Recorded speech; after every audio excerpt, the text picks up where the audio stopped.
Hello, everyone. I'd like to begin today's meeting with a land acknowledgement. We would like to begin by respectfully acknowledging that the town of Shelburne resides within the traditional territory and ancestral lands of the Anishinaabe, including the Ojibwe, Potawatomi, Chippewa, and the people of the Three Fires Confederacy. These traditional territories upon which we live, work, play, and learn are steeped in rich Indigenous history and traditions. It is with this statement that we declare to honor and respect the past and present connection of Indigenous peoples with this land, its waterways, and resources. We encourage the residents of Shelburne to review the call to action information by visiting www.dccrc.ca/educational-links for more information. All right, with the land acknowledgement completed, the next item on the agenda is the disclosure of pecuniary interest. Does anyone on the call have a pecuniary interest related to anything on the current agenda that was submitted? That would be a no. The next item on the agenda is actually the adoption of the agenda. I actually would like to make one update to that. So the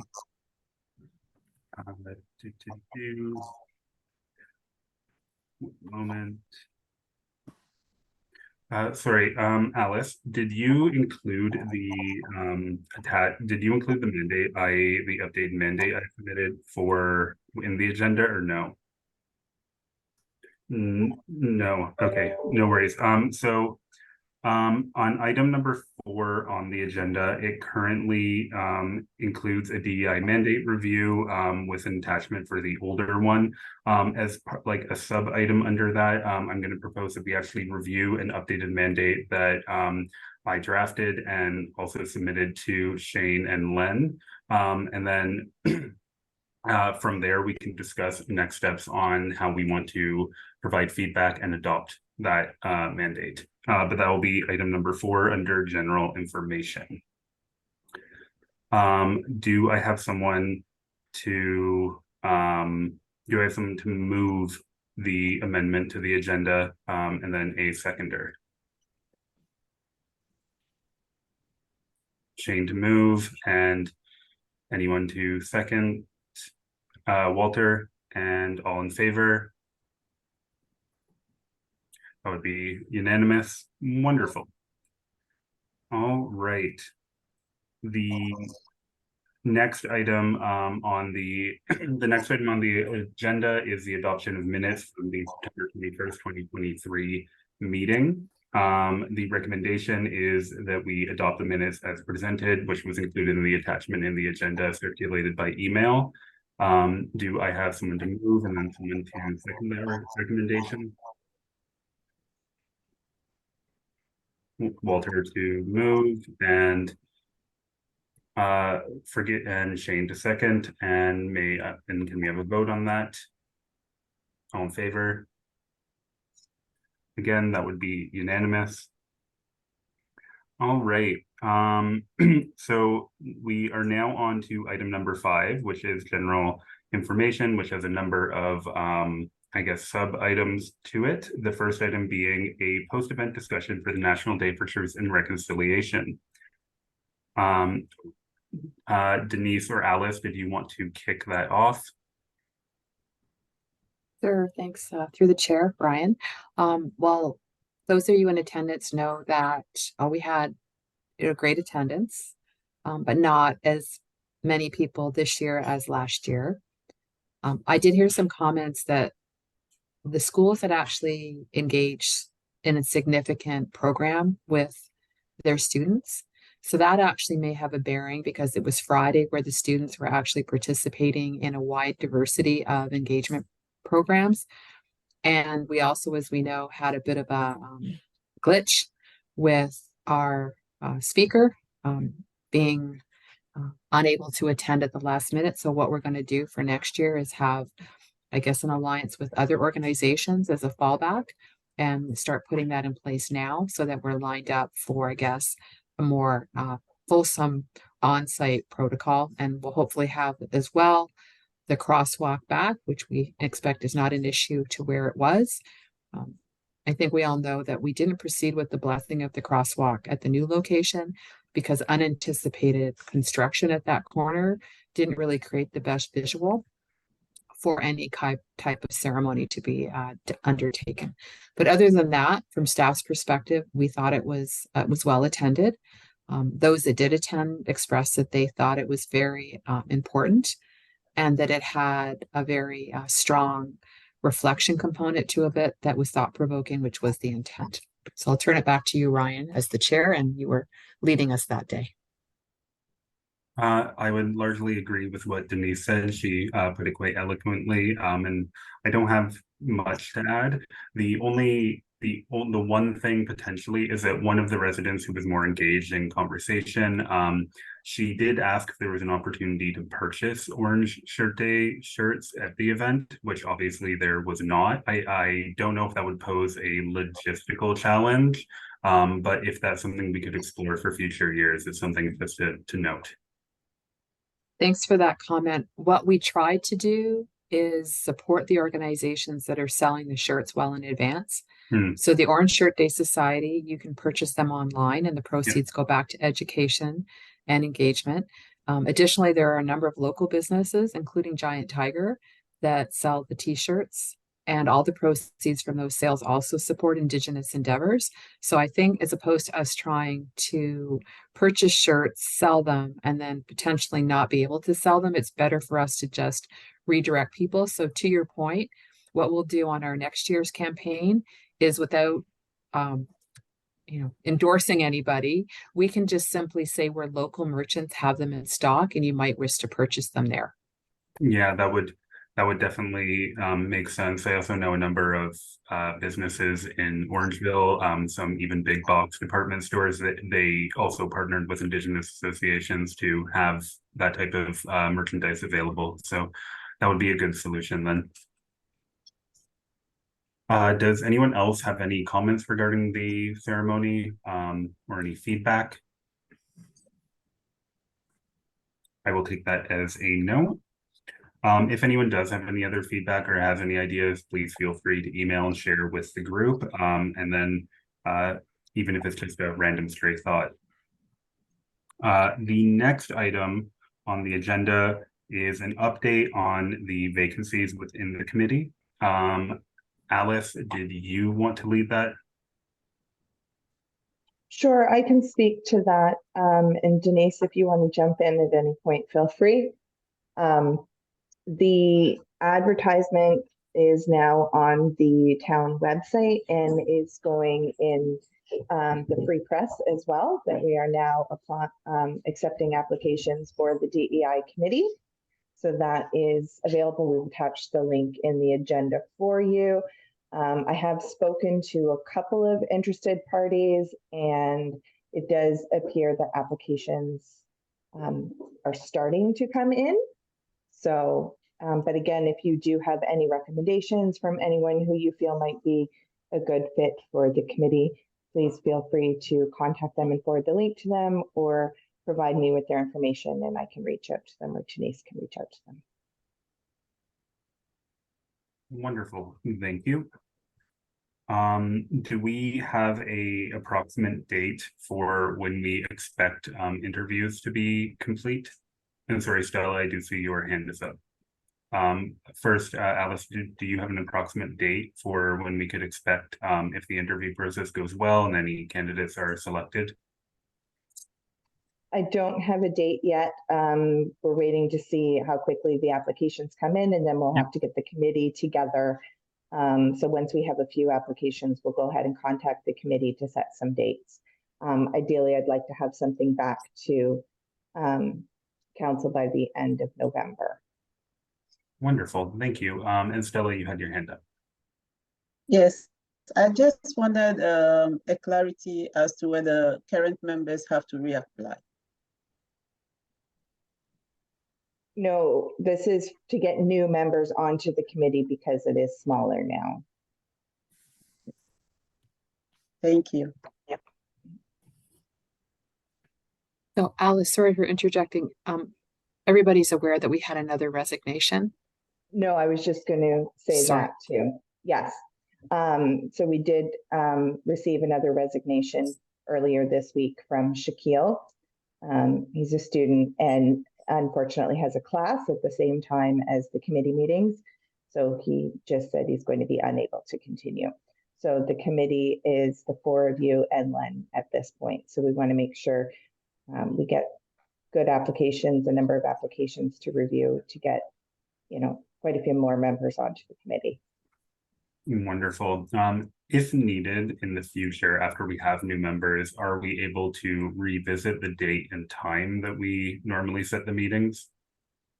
Wonderful. Once we have new members, maybe the first meeting after they all attend, we can kind of send out a poll to figure out the best date and time to meet to hopefully mitigate some of these challenges going forward.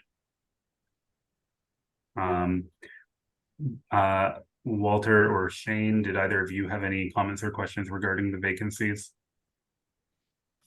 No, I think we just need to try to find people that are interested in participating, and it's unfortunate that the members that we've had up to this point have got other commitments. All right.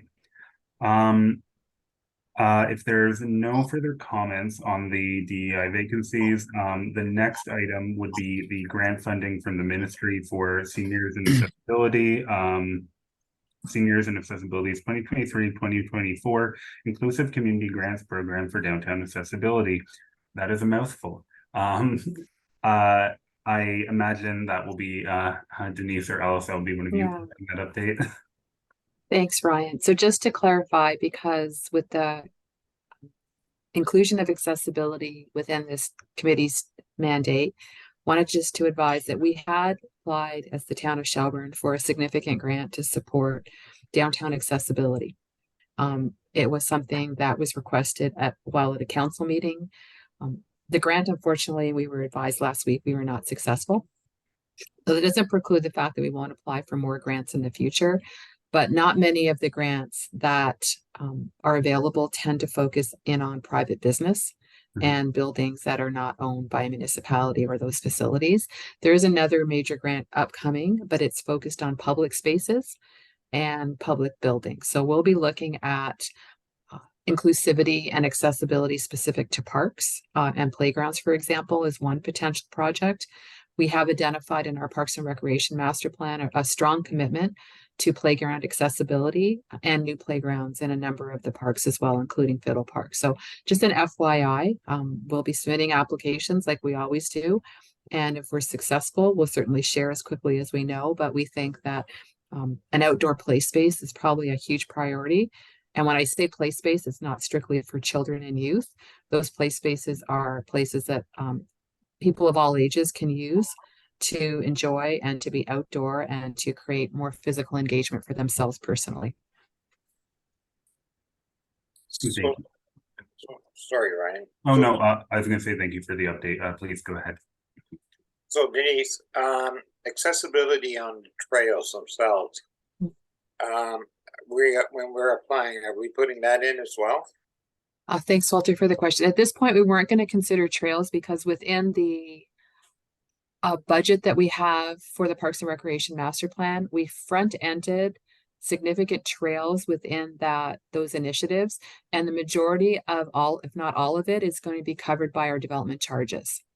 So we wanted to find costs that wouldn't have been covered by development charges and would have been tax supported instead, and use that approach to fund or to apply for grants. Because we think with what we've allocated for the trails, including the hard surfacing, which the goal of that was to ensure accessibility and then year-round access, and as well then we would actually provide maintenance year-round. We can cover that. And a lot of the times, if you're already able to fund it and you've demonstrated that you can fund it, and we have already shown that in our Parks and Rec Master Plan, it may not get the level of support that a project that you need the money to enhance the profile or the capacity of that project.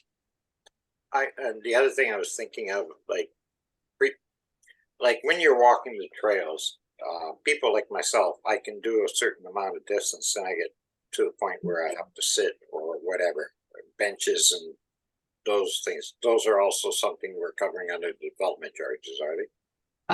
Furniture and fixtures, no, that's not eligible under a DC. That would be more of an equipment, but to your point, we can make sure that that's taken into consideration when we plan those linkages, because that's something we hadn't considered, and how frequently we would need to add new benches. So thank you. We'll look at that in terms of our facility and I guess equipment budget. And No, I just thought no, it is a very good point. Thank you. Yeah. yeah, if we're applying for the grant for the playgrounds, and I agree with you, we do need them accessible playgrounds, but the other point is for seniors and Mhm. disabled is to have some place also, be able to sit and enjoy those trails. Yeah, and not to belabor it, sorry, but we also can utilize our bench and tree donation program to really maybe focus on people making a donation of a bench that could support accessibility. Excellent, thank you.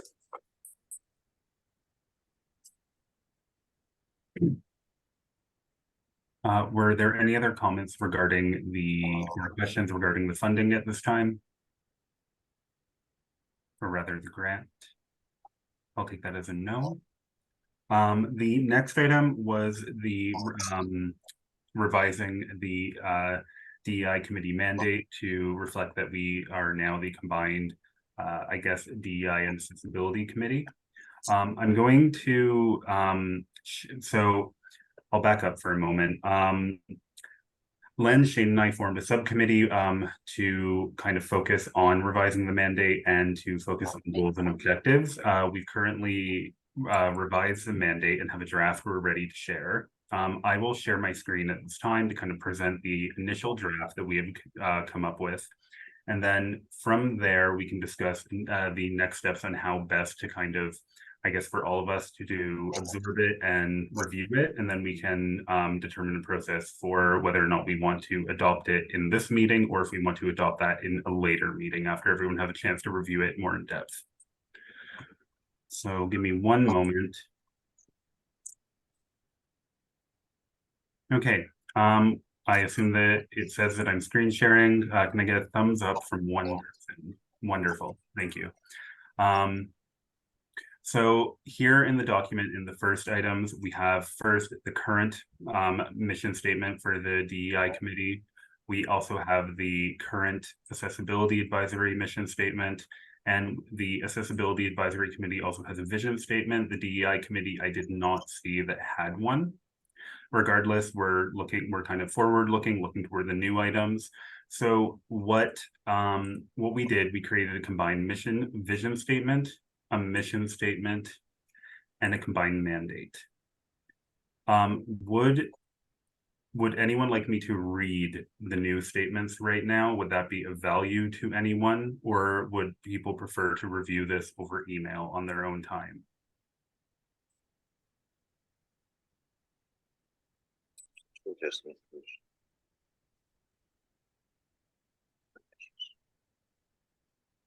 I can't tell. It looks like from the little boxes on the side that people are reading it currently.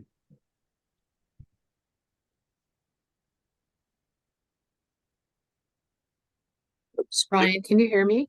Yep. I'd suggest that you read it, because that's a great way Sure. for the community to also hear it, and then people can still review it. Wonderful. Thank you for that. So the combined vision statement is to create an inclusive and accessible community within the town of Shelburne, where all individuals can reach their full potential, free from barriers related to social injustice, inequality, discrimination, and accessibility challenges. We envision a place that serves as a model of diversity, equity, and inclusion, ensuring accessibility for all residents, regardless of their abilities or backgrounds.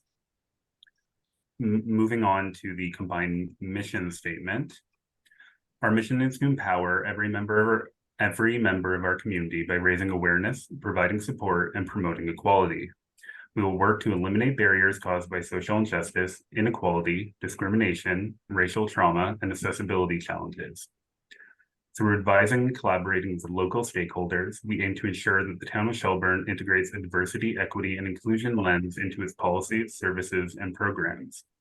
Our commitment is to engage the voices of our community, fostering public awareness, cooperation, and sensitivity to create a truly inclusive and accessible community for all residents. And then the last item, I did notice that some of the other DEI committees within the region they would have a vision statement, a mission statement, and a mandate on top of that. So we did create a mandate as well. Whether or not we need all three of these is definitely up for discussion. The mandate would be to create a welcoming and inclusive community in the town of Shelburne, where everyone can realize their full potential, unburdened by social injustice, inequality, discrimination, and accessibility challenges. We are committed to empowering all community members by advocating for and integrating diversity, equity, and inclusion into the town's policies, services, and programs, guided by public input and sensitivity. Our ultimate vision is to lead by example, making Shelburne a model of accessibility for individuals of all abilities and backgrounds, with an ongoing commitment to identifying, addressing, and preventing barriers and ensuring transparency in our efforts. I am going to stop sharing for the moment. So those were created just to combine the two existing mandates and mission statements, and then also to kind of create a vision statement for the DEI committee in and of itself. That was kind of our effort in kind of combining the two, kind of addressing the full breadth of what we feel both committees do address. Now, in terms of next steps, would the other members of the committee like to review the statements by email? And then at the next meeting, we can reconcile any changes, or we can reconcile any changes and then vote to adopt the new statements. Or, sorry if you can hear my cat, by the way. I'm quite comfortable with adopting them the way they are. I like them. They're well defined in what we want to get towards. So I don't need to review them. I'm quite happy with the work that the subcommittee has done. Wonderful. Stella, did you have any comments or concerns about adopting them right in this moment, or do you need more time? No, I'm okay. Wonderful. And then Denise or Alice, just based on what you heard and saw, are there any immediate concerns? Would you prefer a chance to kind of review them further? No, sorry, we actually, it was the staff's, we should have forwarded it when you sent it to us. I apologize.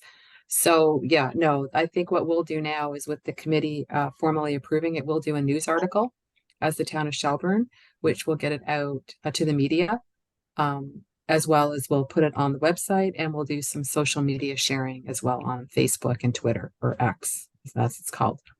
As long as we may not be with X that much longer, FYI. That is following trend with many other organizations right now. All right, may I have one? Oh, sorry, Alice has her hand up. Sorry, just to add to what Denise was saying, we do have to take it to council as well, because it's a committee of council. Oh, right, so even right, though sorry. the committee has approved it, we have to get council to approve it as well.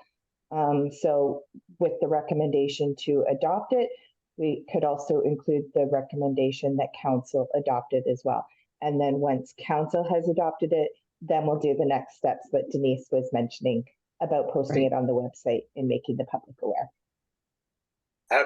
In all honesty, Ryan, haven't looked at the other municipalities' statements. The fact that they have an accessible committee separate from their DEI committee, having the separate, visions and mandates. I like ours because it combines the two. It promotes both. Mm-hmm. That combination, it states where we're going and what we want to do. So I'm willing to make the motion that we forward this new mandate, vision, the whole works on to council for adoption. Do I have someone to second that? Stella, wonderful. And then let's vote on that. All in favor? And that would be unanimous. So Alice, let me know if you need me to resend that or if you still need it. But we can then make that can then be sent on to council now. And Yes. then after the next council meeting, we'll find out if that has been adopted as recommended or if they would like to see any changes to it. And if we do receive any feedback during the meeting, please pass that on to us. Absolutely. That will go on October the 30th. Wonderful. And then just as kind of an update on these, on the objectives and kind of mandate subcommittee. So now that the mandate has kind of been the mandate, mission, vision statement, which I'll collectively refer to as the mandate going forward. Now that that has kind of been sorted, we will then kind of move toward objective setting, which so each of us have kind of begun to do individually to some degree. So we'll work on that collectively. And then as new members are added, we will see if anyone else wants to join that subcommittee. And then we will move, we'll kind of work, we'll figure out an action plan from there. The only question I have, Denise, is there a particular timeline in which we need to submit any request regarding the budget? So we did present just to council the generic summary that you had provided in the last set of conversation and minutes, that your budget is 15,000 in 2024 and how you allocate that has not yet been determined. Mhm. So Councillor Bonato had also asked for the previous work plan for the former committee. So we have that and we'll be sending that out tomorrow, or I will be, just to give you a heads up or a snapshot of what. That doesn't mean that a lot of that is the only way forward, because a lot of that was anchored in the previous task forces review. To your point about your objectives, now that accessibility is more formalized and you certainly raised the profile, your budget may actually have some initiatives that are focused in on that area of priority going forward, which we currently haven't undertaken as DEI. So this is probably an amazing timing with respect to your new members coming on board, hopefully in the future, and then the budget, the setting of your 2024 budget. Wonderful. And then Denise, I saw you had your hand up. Did you cover that in your the previous? Yeah. Okay, wonderful. Just wanted to make sure there wasn't a separate question. With that, does anyone have any other updates or items they would like to discuss at this time? I'll take that as a no. So with that, I would move to adjourn the meeting for today. And then we should set a time for our next meeting, which I believe would that be November 16th or the 23rd? Or sorry, yeah, 16. no, It the would be 16th. November 16th, yes. Okay, and then the following meeting after that, I believe would be the 21st. Just as a heads up, that day I am moving. Not just from within Shelburne, from one area to another, not leaving Shelburne, don't worry.